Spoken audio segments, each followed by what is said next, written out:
মাশাআল্লাহ, এই যে টাইগার লাক্ষাটা দেখতেছেন, এটা কিন্তু আমেরিকান টাইগার লাক্ষা। এটা কোয়ালিটি ফুল, মাত্র বিশাল সাইজ। সাথে এখানে দেখতে পাচ্ছেন এটা হলো ইন্দোনেশিয়ান কালার লাক্ষা কবুতর। এই যে এখানে টাইগারটা আছে। তো আমার কাছে মোটামুটি টাইগার লাক্ষাটা খুবই ভালো লাগে।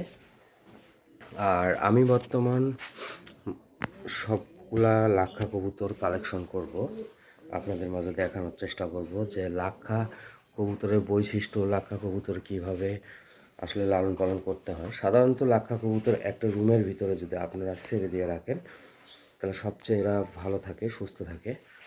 আর মূল উদ্দেশ্য হলো যে এদের বৈশিষ্ট্যটা হলো যে এদের বিভিন্ন কোয়ালিটি, বিভিন্ন কালার আছে। আপনারা যে কোনো কালার থেকে এদেরকে রিসার্চ করতে পারেন। আর আমি এখন চিন্তা ভাবনা করছি যে বিভিন্ন কোয়ালিটির লাক্ষা কবুতর সংগ্রহ করব। আর লাক্ষা কবুতর নিয়ে এবার মোটামুটি আমি ভালো পরিমাণ একটা খামার দেওয়ার চেষ্টা ভাবনা করতেছি। তো অবশ্যই ভিডিওটি ভালো লাগলে সাথে থাকবেন।